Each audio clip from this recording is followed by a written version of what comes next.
What's up, ladies and gentlemen, and welcome to this POV review by Autobahn. My name is Max, and today we've got a familiar face. Well, the owner is a familiar face. This is Pepijn's new car, and you might remember Pepijn. He has been with us with a few cars.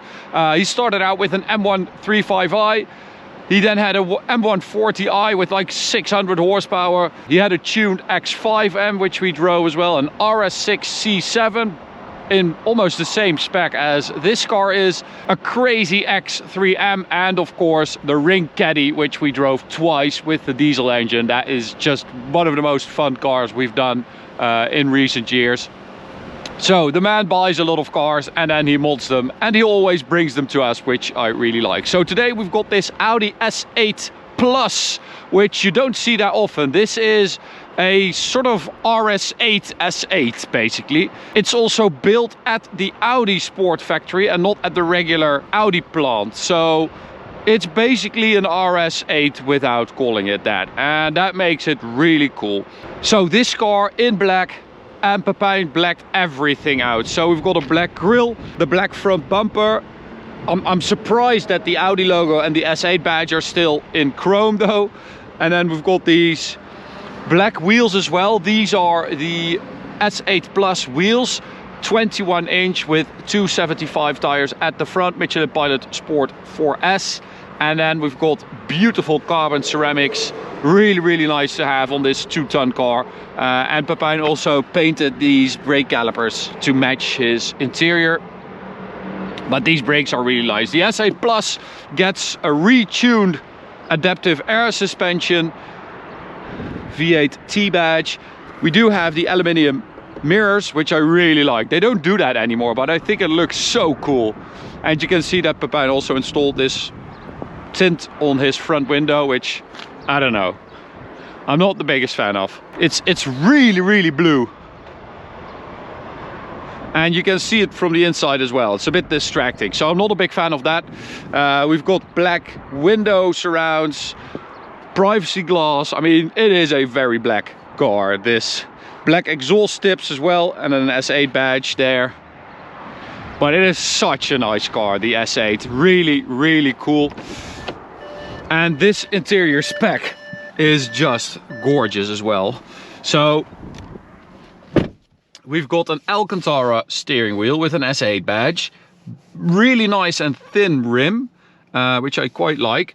And then this gorgeous, like, light brownish coffee mocha interior, super nice suede on the doors with carbon fiber, Bang & Olufsen speakers with the tweeters that come out of the dashboard if you turn them on. And of course we've got some carbon on the dash with a little bit of a red weave in there, which I think is specific to the S8 Plus. You also get the power steering retuned for the S8 Plus, and well, of course the power increase. So 4-liter V8 bi-turbo, standard S8 520 horsepower, but the S8 Plus gains 85 horsepower for a total of 605 with 750 Newton meters in overboost. So it's a very powerful car. It's the same as an RS6 performance. And well, the performance is very similar to the RS6 C8s. And well, it is just a very impressive car. It's very fast. And we were wondering, you know, is that just software? And then I found out that they built them on the Audi Sport plant. So so we thought, no, it's got to be hardware as well. Turns out you also get different exhaust valves. You get, of course, reworked software for boost, charge, and the inner geometry of the turbocharger is different as well compared to the S8. Now, I saw a lot of different stuff on the internet. I also saw that some people thought that the S8 has its own like turbo setup or turbo housing, and that the S8 Plus shares it with the RS7. Some say it's similar to like S7, RS7, but this is what I think came from Audi. So just the inner geometry of the turbocharger is different compared to an S8. Where it comes from, I don't know, but it has the same power compared to an RS7 performance. So you would think it has something to do with that. Anyway, it's got a lot of power and it is very fast. Interior wise, one of my favorite Audi interiors. It really is. It's so beautiful. Gorgeous suede on the roof as well. This headliner with a mosquito. Go, be free. And the dash itself is gorgeous. The design, you can actually get rid of the screen because that is the only thing that I don't really like. It's a bit, you know, it's a bit outdated. You don't have that much info on the system. And yeah, it's just not the greatest. So you just get rid of that, which is great. And then you've got, well, probably the most beautiful speedometer or dial cluster, instrument cluster Audi has ever made. I really, really like that. It is so clean. I love the way the gauges have been like tilted. And then you have the digital screen in the middle there. It's just so good. Oh, I miss that so much. This is just a work of art. And it is a way to set yourself apart from other brands. And nowadays you have screens everywhere and everything looks the same and everything is stupid. I hate it and I miss this. This is beautiful.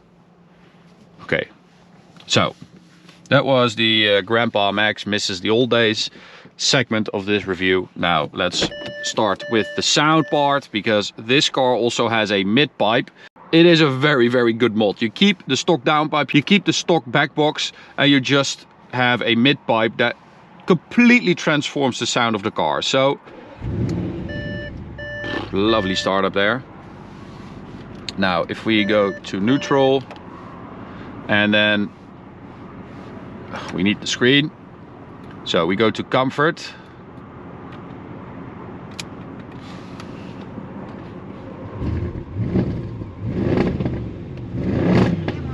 Ooh. Very, very angry sound. And if we go to dynamic, we should be able to get some more. Yeah, you can hear the valve opening.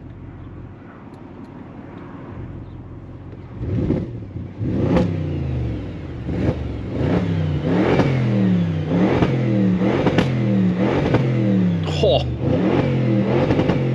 that rev limiter sounds amazing as well. But you have this like super dark sound, a little bit of a crackle, and then when you close the doors, you don't actually have that much. You hear that it's a lot louder than stock, but it's not annoying, it's not drony. It's just the perfect exhaust mod for this car. Really like that. Okay, so let's go for a drive. Driving wise, it's actually a pretty capable car. Pepijn also installed an air suspension module that lowers the ride height in all modes. So that means that dynamically speaking, you have a bit more of a level car.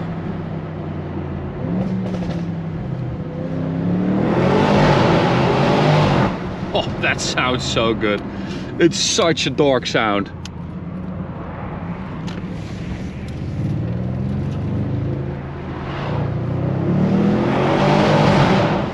Oh man, that is lovely. And it doesn't have that like tin can sound you sometimes have with RS6 C7s with a different exhaust or downpipes, decad, stuff like that. It remains the S8. It remains the same thing. It just livens up the exhaust a bit, because stock they are very quiet. So I can imagine that you would want, you know, to have a little bit more. So you do hear the crackle on the downshift, but it is fast. Corners also does that really well. I mean, there's not, you know, that much feel or feedback, but it just goes where you expect it to go. It's a natural feeling system, a lot better than in our SQ7, which was just hilariously overweighted. And the 8-speed gearbox also responds pretty well.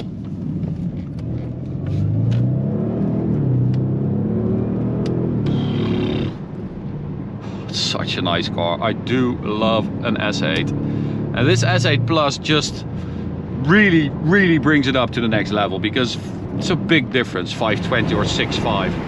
Oh, it's windy today.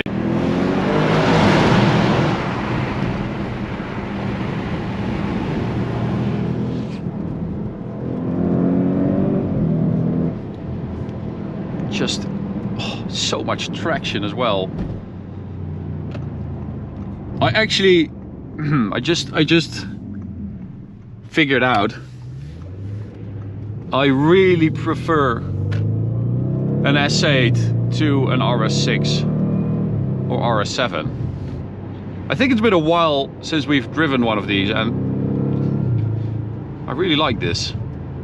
So onto the Autobahn, which of course is this car's natural habitat. That is what this car has been built for, just munching up the miles. But before we hit the Autobahn, let me show you petrol vibes. These things, you've seen them before on our channel. We absolutely love them. We've got them here in the workshop. We've got them in the sim room upstairs as well. This is the Ford GT. As you can see, we have it against this wooden wall now, so you have a different effect compared to the wall upstairs. But these things are amazing. The design is great. They are laser cut from steel, and you can have a custom design of your own car as well, which is mega. They also now have different versions available. So they have a neon one, which is backlit, it looks super cool. They have a standing one, which is a bit smaller for your desk or something like that. They also have a frame with different angles, and for some cars they also have a front or rear angle or a top angle available. But go check out petrolvibes.com for all the different versions. Again, you can make one of your own car as well. Just send in a pic and they will make a design of your specific car with your accessories. Looks super cool. And use code AUTOTOPNL10 for a 10% discount. Enjoy the video. On the unrestricted Autobahn, because this car also has the driver's pack, dynamic pack, whatever it's called, which means that the top speed goes from 250 to 305 kilometers an hour, which you need that package, because this car just does 250 so easily. As you can see, we're there already.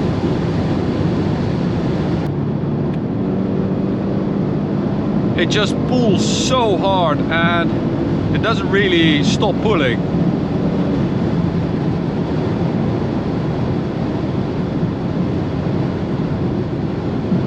And as you can hear, that exhaust, it's not even that loud or noticeable. I'm in dynamic mode, everything is open, but you have a nice V8 soundtrack.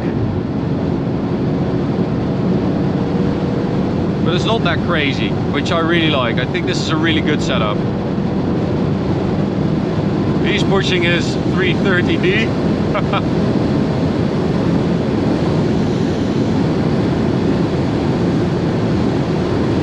So that's 290 ceramics. Oh, they are always there. That is just lovely. You really need those on a heavy car like this on the Autobahn. So of course we also measured the 100 to 200 km/h performance, and we did around 8 seconds, which is very, very impressive. It's even more impressive when you think that the RS6 C8 we tested, also with 600 horsepower, did 8.77. So it's quite a bit faster than that RS6. I think this is a bit lighter, but I mean that is way too big of a difference. Honestly, that RS6 C8 never ceased to disappoint performance-wise. It's even beaten by its, well, you would expect this car to be slower, right? This like A8 limousine thing, that's just about comfort.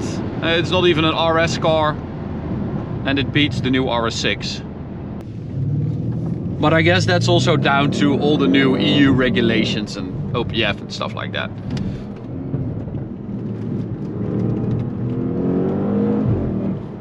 It's actually pretty neutral. I mean, I think it's also a bit less understeery than an RS6. It's not bad. And it picks up so well. It's so effortless. Man.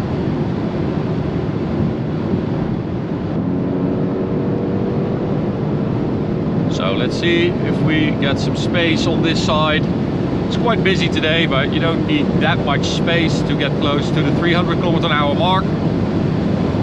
That air suspension really soaks everything up. That is impressive.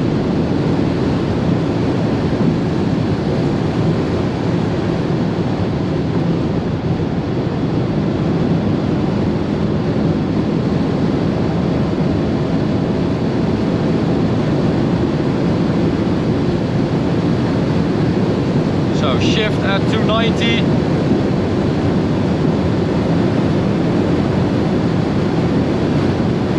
And we're getting close to the top speed now. Man, it keeps going. 315. These cars are a bit too close together, but I thought it was limited at 305, but it seems to keep going. Because that was 315 like it was nothing.